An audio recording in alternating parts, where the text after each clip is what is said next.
നമസ്കാരം എല്ലാ കുട്ടികൾക്കും ഗിരീഷ് സാറാണ്. +2 പബ്ലിക് എക്സാം എല്ലാം മറന്ന് നമ്മൾ അടിച്ചു പൊളിച്ച് കലോത്സവവും കാര്യങ്ങളും എല്ലാം പോകുന്നതിനോടൊപ്പം ടൂറും കാര്യങ്ങളൊക്കെയാണ് എല്ലാ സ്കൂളുകളിലും. പക്ഷേ അതിനോടൊപ്പം നിങ്ങൾ ഷെയർ ചെയ്യേണ്ട വളരെ ഇമ്പോർട്ടൻ്റ് ആയിട്ടുള്ള ഒരു ന്യൂസാണ്. കാരണം പബ്ലിക് എക്സാം റിട്ടൺ എക്സാമിന് മുമ്പ് നമുക്കറിയാം അതിൻ്റെ മോഡൽ എക്സാമും പ്രാക്ടിക്കലിൻ്റെ മോഡൽ എക്സാമും ഉണ്ട്. പക്ഷേ ഞാൻ പറയാൻ പോകുന്നത് പബ്ലിക് എക്സാം പ്രാക്ടിക്കൽ എക്സാം യഥാർത്ഥത്തിൽ നിശ്ചയിച്ചിരുന്ന ഡേറ്റ് ഫെബ്രുവരി 1 മുതൽ കേരളത്തിൽ നടത്താനിരുന്നതാണ്. ഇപ്പം ഒരാഴ്ച മുന്നോട്ടാക്കിയെന്നാണ് അറിഞ്ഞത്.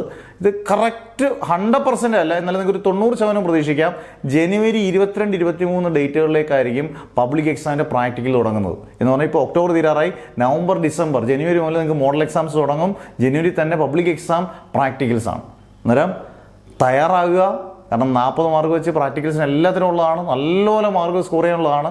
നിങ്ങൾക്ക് എല്ലാവിധ ഹെൽപ്പും എൻ്റെ ഭാഗത്തു നിന്ന് പ്രാക്ടിക്കൽസിനായാലും തിയറിക്കകത്തായാലും എന്നെക്കൊണ്ട് ചെയ്യാൻ പറ്റുന്ന ഹെൽപ്പുകളെല്ലാം ചെയ്യും. എന്നിട്ട് നിങ്ങൾ തയ്യാറായിട്ടിരിക്കുക, ഉഴപ്പരുത്. ബാക്കിയുള്ള എല്ലാ കാര്യങ്ങളും കലോത്സവവും ടൂറിൻ്റെയും കൂട്ടത്തിലെല്ലാം നിങ്ങൾ പഠിത്തത്തെ മറക്കരുതെന്നൂടെ ഓർപ്പിക്കാൻ വേണ്ടിയാണ് ഈ വീഡിയോ ചെയ്തത്. നന്നായിട്ട് പഠിക്കുക. Never ever give up.